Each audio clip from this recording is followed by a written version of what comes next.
All right, Orylan. Yes. Orylan. Tell me about your childhood. You grew up where?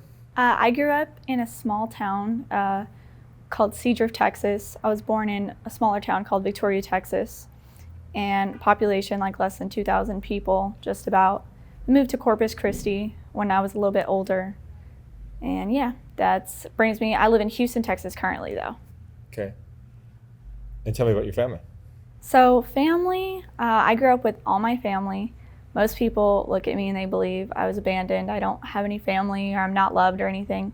I had my whole family. My whole family has been in my life. Grandma, Papa, everybody's still alive, thank God. So very supportive, very loving family. A few not so supportive. Grew up really Christian. So I do believe in God. People don't think I do. I look like a demon to most people. Right. Now that you would look at me, look like a vampire, demon, or whatever somebody would want to call me. But I grew up Christian, so yeah. So pretty good childhood, sounds like. Pretty good childhood, yeah. People don't think so. People think about the stigmas of just looking like this or even having tattoos simply that but you have to be. body modification. Yeah, body modifications in general, that you have to be abandoned or not loved or hurt. But for me, that wasn't it. The more hurting in my life happened later. You finished high school? I finished high school. I graduated high school 2017. I'm about to be 23 in April. So yeah, graduated high school. After high school, you did what? So after high school, I lived in Corpus Christi till high school, and then my dad agreed to let me move in with him, and he lives in Houston, Texas. So at 18, he bought me my first car, and I moved in with him. I had planned to go to college. He wanted me to be a nurse. He's like, you're not going to do anything good unless you go to college. You have to go to college to be successful. That college equals success, equals the cookie cutter life, which I never wanted to live ever in my life. But that's what he told me. That's the only way I'll live, or I'll be homeless and I'll have nothing. And you showed me a photo of yourself. Yes, I did. From just a couple of years ago. Yes. And you looked very different. I looked very different. Nothing on me, really. Nothing at all, besides a few tattoos. But yeah. So where did your life go after you decided to not do college? So the thing is, I did go to college. My dad paid for my first semester. I went for less than a week. And it's funny because I actually quit because, they do the thing when you first start, oh, what do you want to be after college? What do you want to be? I was in 2 years for basics, just saying, I was like, I gotta do 2 years basics and then 3 years nursing school. Like, what is this? So they went around the classroom. They asked everybody, well, what do you want to be? Everybody said a nurse. Like, two kids said doctor, lawyer. And I was like, I'm literally about to sit here in this class with kids and say I want to be a nurse. I'm going to be put in this box, in this hamster wheel that I literally do not want to live in. I literally said I was going to say a nurse, but I don't want to be the same as everybody. I was like, how do I drop out? And I dropped out like that moment. Never went back. Had to hide it from my dad for a whole semester. He was so mad, but I couldn't do it. And how do you support yourself now? So now, currently I'm a dancer and I do OnlyFans full-time. Both are full-time jobs. People think it's just side. It's just, oh, that's not real money. It's nothing. And I mean, it's supported me. It almost came to a point to where there was a point when my dad looked so down on what I was doing. Like I had to kind of move out. He didn't agree with it. He had a really toxic girlfriend at the time, so I couldn't live there anymore. She was kind of abusive and stuff, just mentally, and they were just toxic. So I had to move out, and he knew I was dancing. He didn't like it. So I got my first apartment in downtown Houston, and yeah, it's pretty pricey, but what I do is, I don't know, I like what I do. My whole family knows what I do, actually. My grandma, my aunt, everybody. My grandma shouted out my OnlyFans sometimes, too. You're clearly just the black sheep of the family. Yeah, that's what they like to say. Yeah. I do have 2 little sisters, and they're still young, so I don't want them to follow in these footsteps, though. I'm not recommending this to anybody. So you're working at a strip club, I take it? Yeah, I'm working at a strip club, but it's really hard for me right now because they make me having all this body modification makes you... No, they make me cover up my face tattoos. I have to cover them up every night. Like, I have to use this really thick foundation on my skin, and every time I work, I have to cover them up And Houston's just not really good for dancing right now. It's really bad. I don't know why. But and I want to try Vegas. I want to try here in California, but it's something about the face tattoos, and that's so surprising because you also have the eyes. Yeah, I have my eyes tattooed. Yeah, people think they're contacts. They're not contacts. And I have my teeth fanged. So, yeah, it's sad because nowadays you would think that just with the way the world is, like modifications are so common, they're so normal, but strip clubs, they don't really allow that. So I'm able to express myself more on OnlyFans. Like I want to say I make more on OnlyFans than I do dancing. Mm-hmm. So yeah. What is it that got you to do all this tattooing and piercing and? So what it really was, how I said I had a good childhood. I had an amazing childhood. Love my family, amazing family. But I got into a toxic relationship from 18 to 21. And this man like destroyed my whole mindset, everything. He took my phone, he would beat me, he would hurt me, and I wasn't that person the way I looked before. That every day was a daily reminder that that's who he wanted me to be. He wanted my hair short, blonde, cut like that. He didn't want me to have any tattoos. He wanted me to start removing my tattoos.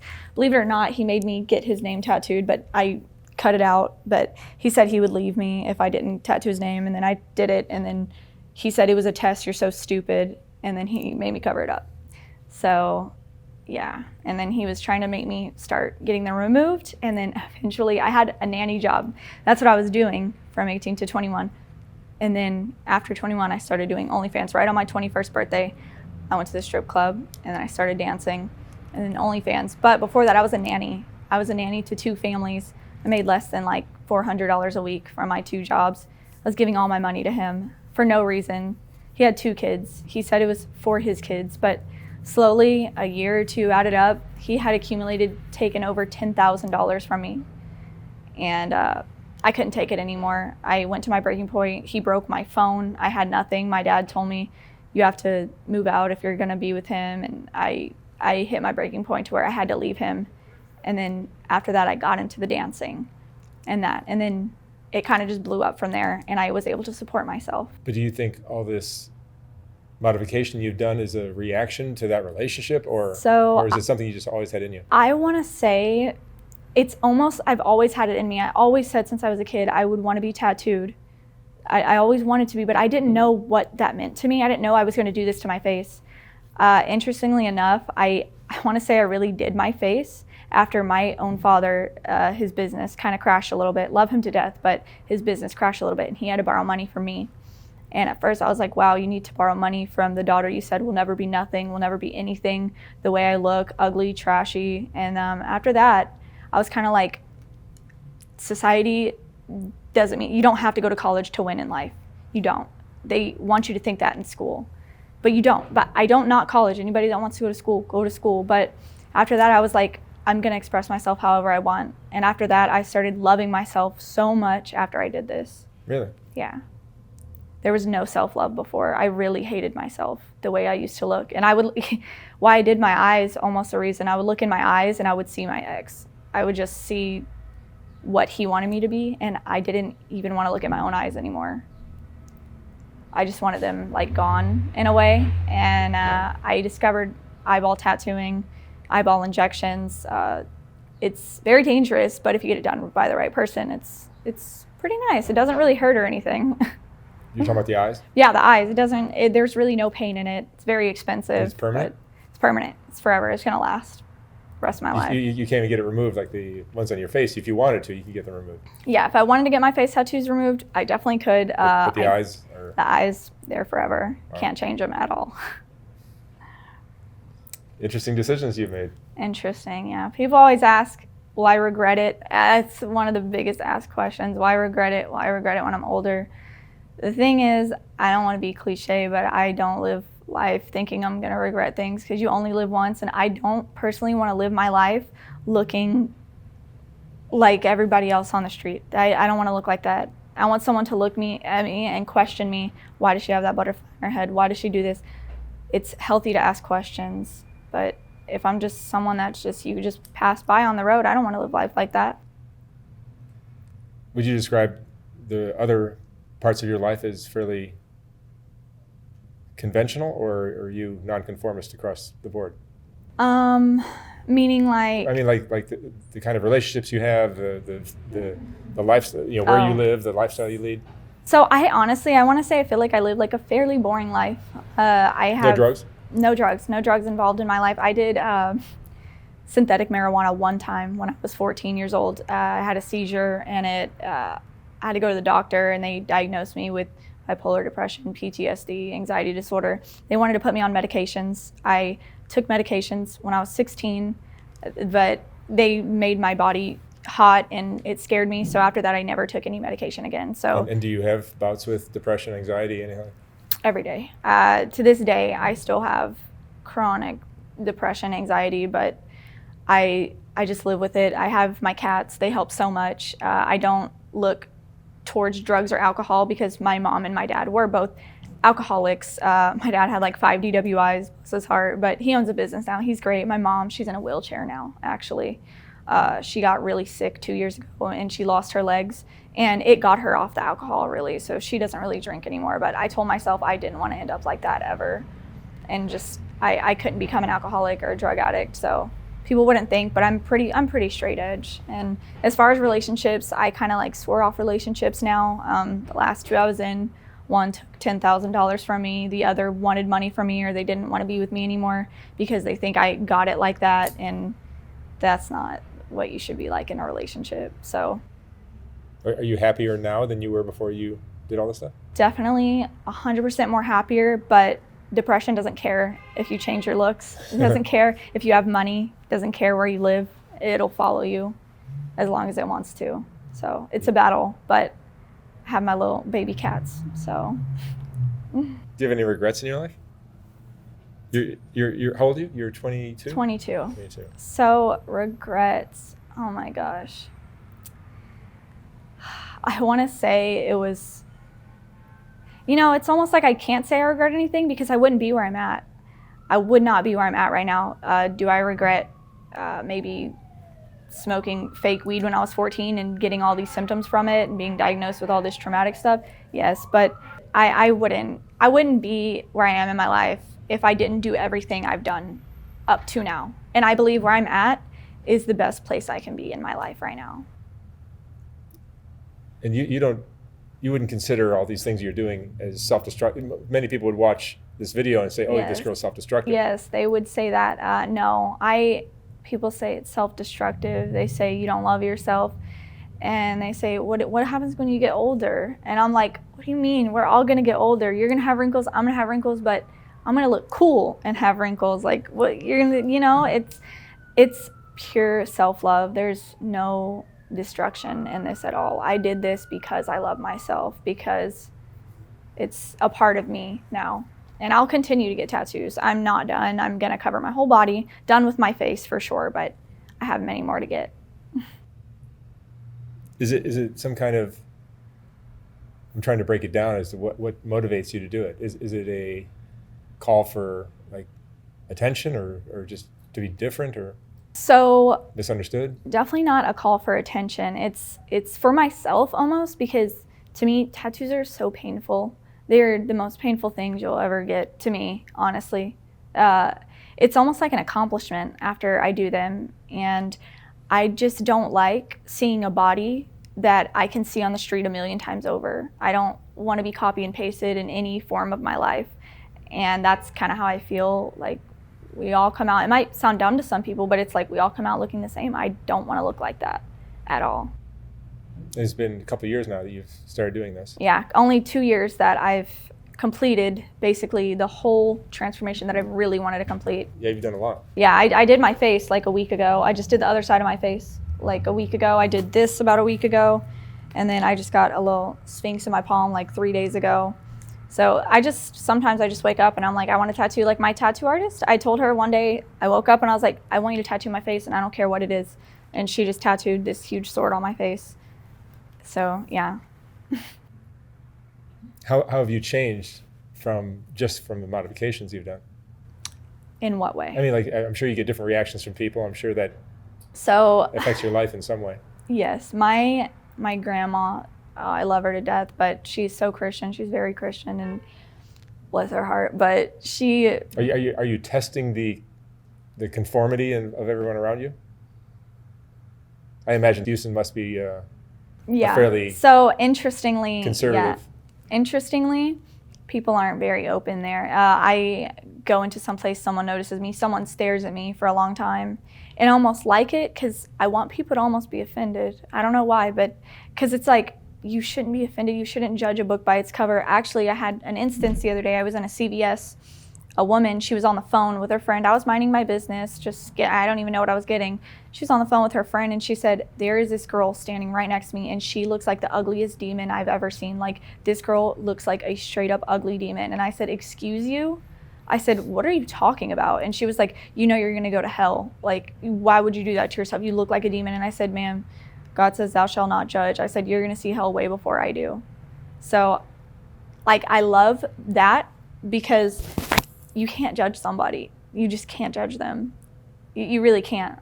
You don't know what's behind this. Like, people don't really know that behind this, like, there is a lot of pain and hurt, but I did this because I love myself. So they're just judging the outside. They're not judging my soul, which is what really counts. What are you afraid of? Oh, what am I afraid of? I used to say monsters. I used to be afraid of monsters. To this day, I still don't sleep in my bedroom. I'm scared of things. I don't know. People are like, well, you look like the monster. And I'm like, I get that, but I'm scared of people. Some people are the scariest things ever. And that relationship kind of reinforced that. And that's actually kind of why I got the butterflies. I have a lot of butterflies. I'm going to continue to get butterflies because people are some of the most, so what it is butterflies, they're so beautiful.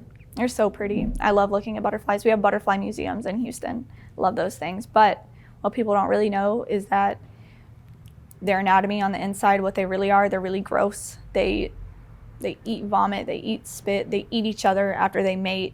There's just a bunch of other things about them that's just really weird. Like, they die after like a few days or a week. And I kind of look at people like butterflies because on the outside they can look so beautiful and so pretty. But on the inside, they can be some of the ugliest people in the world, and you wouldn't know, monsters. So. And you're trying to be the opposite of that. Exactly. Yeah. Exactly. It's almost like I look like the monster on the outside, and on the inside, I'm the beautiful butterfly. That's great. Are you happy? Is this like the happiest point of your life right now? I would say right now I'm at the happiest point in my life, but I'm also at the lowest point. I struggle very bad with depression. It's so bad. It's hard to even wake up some days. So it's like one of those things. I have everything I could ever want. I have an apartment. I have beautiful cats. I just bought a new car. I have a loving family, but it's like depression doesn't care. I still don't look forward to things. I'm not happy. Some days I am. I have bipolar depression. I have bipolar disorder. Some days I'm so up here, and then the next day I'm down here. So, but I would say right now in my life, this is exactly where I need to be. So that's why I'm happy. Yeah. Does doing sex work, the OnlyFans and the stripping, does that, that could undermine a woman's happiness? Yeah. So I know I can't do it forever. And there are days I wake up and I'm crying my eyes out because I'm just so depressed. I'm so sad, and I have no idea why. And a guy wants a video of me doing explicit things, and it's like he'll pay me $100 for the video or whatever, and it's just like I almost have to be a sexual being 24/7 because that's what it is. That's my job. If I'm not going to make money. Does that get to you? A lot, because it made me realize, like, another thing why I wouldn't even really want to be in relationships. There's so many married men on my stuff, so many people that ask me, oh, how much for this, how much for that, and it's degrading, but I asked for it in a way. But I'm successful at it. If I wasn't successful at it, I wouldn't be doing it. So it is a really good thing, but there's also so many down parts about it, even with dancing, because it's like I have to go and actually be touched by people and sometimes not make $1, and then I have to go home and be 24/7 by messages 24/7 on my OnlyFans, and I have to respond because they pay me. So do I want to do it forever? No. But I'm saving up as much as I can, and I'm going to hopefully figure out before I'm 25 what I'm going to do. Maybe invest. Maybe I will never conform to a regular job, though. I'll never do that. Do you long for a relationship with somebody who just accepts you and loves you as you are? I do, actually. I really do. I just got over another really bad relationship about 2 months ago. He was 34 years old, but he literally stole my Xbox, and he told me if I wouldn't give him money, he wasn't going to stay with me. So it's really sad. Like, I feel like I'll never find it almost. I feel like it's just a different world we live in now. And even if they do, I just don't feel like some people are very committed and want to be with one person forever. But I do hope to be loved in the future by somebody. Do you have friends? Small group. I want to say I have 1 or 2 friends, and That's all you need, though. Huh? That's all you need, though. It's all you need. It's all you need. I have my family. What I look at friends is like, if we can't benefit each other and be on the same level or above me, then why are we in each other's lives? I don't party. I don't go out. I don't drink. I don't do any of that stuff. So I would rather have someone that uplifts me, that can help me reach higher goals in life, than people that are just below me and have nothing to really offer me. So do your friends understand you or get you? Yeah. The ones that are really in my life, like, they're there always. But And are they alternative like yourself or no? They're kind of in the scene, but not really like me. They're just some, like, honestly, it's literally 2 people. It's only 2 people. Yeah, that's okay though. Yeah, There's so nothing, it's like, nothing to be ashamed of. That. Yeah, but besides that, family. So Yeah, but it's like, if they're squares basically or look like that, yeah, but they understand you, I Yeah. think that's Oh, yeah. it's beautiful. Just my whole family too. They all no crazy tattoos or anything, but they love me, and they go by, God says don't judge, so I'll never judge you, because they know my heart. They know the person I am. So yeah. So there was nothing in your childhood that really, no trauma that may have led to something like this? So I think I almost forgot to mention, I'm not going to really mention any names or anything, but when I was younger, there was an app called Seeking Arrangements. I'm sure it's still around, but you can get like sugar daddies and things like that. So when I was in high school, I kind of wanted to like help my family out and stuff a little bit. So I would go on dates at 16, 17 years old, because I was able to lie on the app, and I would do these dates for money. 16, 17 years old, skipping school, high school. And These are sexual favors? I would say something like that, And yeah. This is something you did on your own, or It was, or somebody led you into it? so it was more on my own, but influenced, that kind of like, it's not bad to do it. No one was really, because I kind of kept it from most of my family, but some people knew, and wasn't really let out of it to where, I was like let out of it, because no one was really strict on me. So I kind of skipped school a lot, and I would do these things and make the money, fast money. And I think that's also kind of why I'm like so desensitized to like the sex industry now, because I kind of did it at a younger age, and I did it kind of up until I was 18, and then I got into the bad relationship, fast money, quick money, but it's gone now. Like, so fast money like that, it wasn't worth it. Did it mess with my mental health a little bit? Yeah, in a way. Was it a little traumatic? Yeah. I just try to grow from it now, for sure, because it was, when I think about it, like now I'm like, oh my gosh, I was 16 doing that with like doctors and lawyers, and I was literally skipping school, getting truancy, like, and I mean, I was taking care of my little sisters too. I would help them out. So it was good money, but I had to stop after a while. But I wouldn't say it's the leading factor to why I did all this to myself. I would say it's almost something that kind of gave me thick skin and made me a stronger person, to not be so weak. Mm-hmm. So I would say. Your mom was an alcoholic. Your dad was too? Yeah, so my mom. So having both parents as alcoholics probably. So my mom was an alcoholic, dad was an alcoholic. My dad traveled a lot. He wasn't in my life as much. Me and my dad are really close now. Me and my dad. Your parents divorced? Yeah, my dad and my mom divorced when I was 1. They just couldn't do it. And then my mom has 2 other daughters with 2 different men. One of them died. One of my sister's dads died. And then I currently have a stepdad now, and he takes care of them as of now. So you're the oldest? I'm the oldest, yeah. I have a 19-year-old sister and a 14-year-old sister. And I try to help my 19-year-old sister out as much as I can. She's like my daughter, because she's just I don't want her to go on a bad path, so I try to help her out as much as I can now. Just try to like lead her in the right ways, not to what I'm doing, but just in a better path than me. You must get crazy interactions with people, encounters with people, right? So I would say I do. Mostly online, sure I do, but at the club, for sure. People at the club, it's really gross sometimes. Like we have $5 Tuesdays. It's like $5 dances, and you know, a $20 dance fully nude. Like we do everything, and oh my gosh, these men, I really, it's really gross. Like, so I'll be giving a dance and they'll literally try to stick their tongue out and put it all up in my private parts. And I literally always call them out, and I'm like, you know, I could have a disease, right? Like, you don't know who I am. And they get so scared.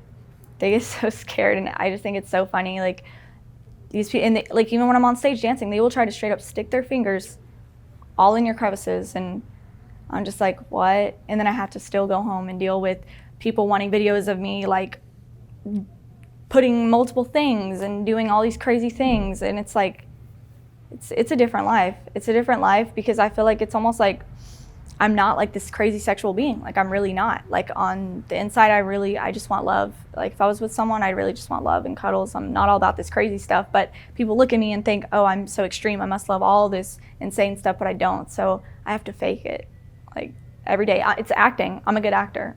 It's almost like what you've done to your body and all that is just a statement against judgment. Exactly.